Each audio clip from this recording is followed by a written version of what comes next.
There is exactly one dog breed on Earth where two puppies from the same litter can look so different that a vet seeing them separately would pause before writing the same breed on both charts. That breed is the Chihuahua, and the reason goes deeper than fur color or ear shape. It goes into skull structure, ancient genetics, and what humans decided to reward with ribbons at dog shows, which, as it turns out, didn't always align with what was good for the dog. Here's the full picture.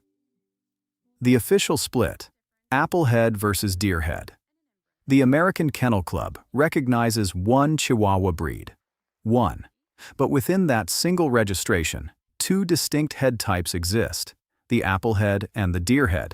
And the physical differences between them are significant enough that they affect health, lifespan, and quality of life in ways most owners discover only after they've already bought the dog. The Applehead Chihuahua has a dramatically rounded, dome-shaped skull. The AKC breed standard uses the phrase well-rounded, apple-domed skull specifically, and that language is not decorative. It's the measurement the judges use. The muzzle meets the forehead at close to a 90-degree angle, creating the compressed, wide-eyed face the breed is most recognized for.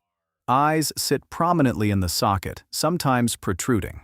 The skull is large relative to the body. The Deerhead Chihuahua has a longer muzzle, a narrower skull, a more gradual slope from forehead to nose, closer to 45 degrees, and ears that sit wider apart on the head. The overall profile resembles a young white-tailed deer, which is where the name comes from. Eyes don't protrude the same way. The jaw has more room. The face looks less compressed. Here's where it gets uncomfortable. The Deerhead cannot be shown competitively under AKC rules. It fails the breed standard. It is the same breed, with the same pre-Columbian genetic history, confirmed by a 2022 paper in the journal Science. The same ancestral DNA tracing back to indigenous American dogs predating European contact, and it is disqualified from competition because its skull doesn't match a written standard that was codified in the 19th century. The written standard rewards the Applehead. The Applehead is the one with more documented health problems. The molera, a soft skull that never closes. The Applehead carries a feature called the molera, a soft spot on top of the skull, structurally identical to the fontanelle in human newborns. In humans, the fontanelle closes within the first 2 years. In Applehead Chihuahuas, it frequently never closes. The dog lives its entire life with an incompletely ossified skull. Old breed standards actually listed the molera as an acceptable characteristic, which tells you how normalized it became. The AKC eventually removed that language. The molera remained. The practical consequence? The brain has less protection than in any other domestic dog breed. Impact forces that a larger, fully ossified skull absorbs without issue can cause serious injury in an Applehead with an open molera. This is not a rare edge case. Veterinary literature on the breed treats it as a routine consideration. The breed also carries elevated rates of hydrocephalus, a condition where cerebrospinal fluid accumulates in and around the brain. The rounded skull shape creates pressure dynamics that produce this at higher rates than in the Deerhead. Dental crowding is a third consequence. The jaw is compressed, the teeth are standard size, and there is not enough space for them to sit correctly, meaning dental disease progresses faster and dental intervention is needed more often. Deerheads, by contrast, have lower rates of all three. The molera is less common. The jaw has room for the teeth. The skull handles impact more safely. Deerhead Chihuahuas also tend to run slightly larger, sometimes exceeding the 2.7 kilogram upper limit the AKC sets, and breeders who work seriously with the type report fewer complications during whelping, fewer health interventions overall. The show world points the financial incentive toward Appleheads. The health data points the other direction. These two facts coexist. Coat, short versus long. And the one thing everyone gets backwards.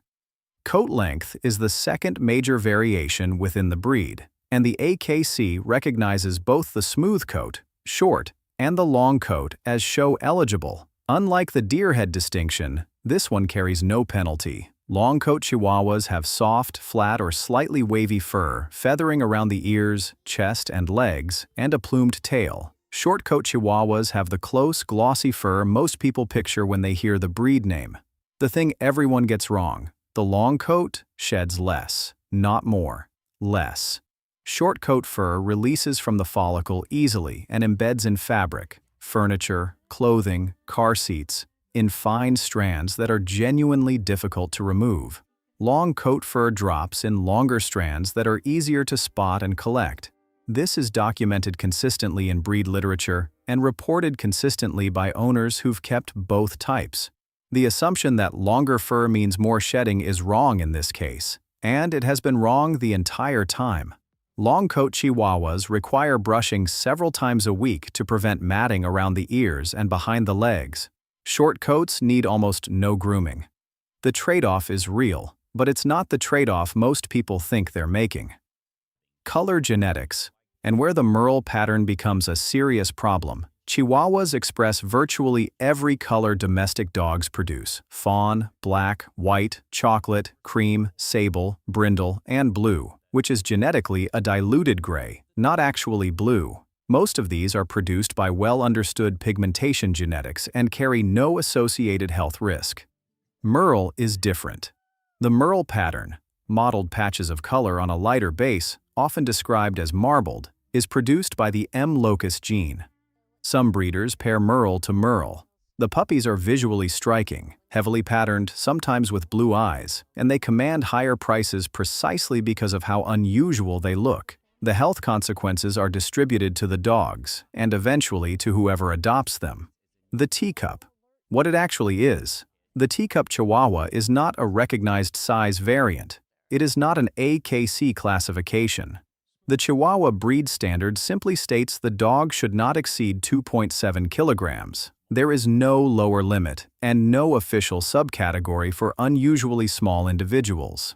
Veterinary literature on teacup-sized dogs consistently documents shorter lifespans and higher lifetime medical costs compared to standard-sized individuals of the same breed. The price at purchase is typically higher. The cost over the dog's life follows the same direction. There is no certification for the label. Any breeder can apply it to any undersized puppy. The actual ancestry. The 2022 science study on pre-European American dog genetics confirmed what earlier mitochondrial DNA research had suggested. Modern Chihuahuas carry genuine indigenous American dog ancestry. The small dog was already in Mexico before European contact, documented in the archaeological record and in indigenous art across multiple Mesoamerican civilizations. European toy breed genetics entered the line during the 19th century, when breed fanciers in the United States and Europe were standardizing the Chihuahua for show purposes. But the foundation predates all of that by centuries. The two dogs sitting in the pen, the rounded skull and the longer muzzle, share that ancestry completely. The variation between them is not the result of separate origins or separate evolutionary pressures. It's the result of a written standard adopted in the 1900s that pointed breeders toward one skull shape and away from another. One got the ribbons, the other got the better jaw. Both are the same ancient dog,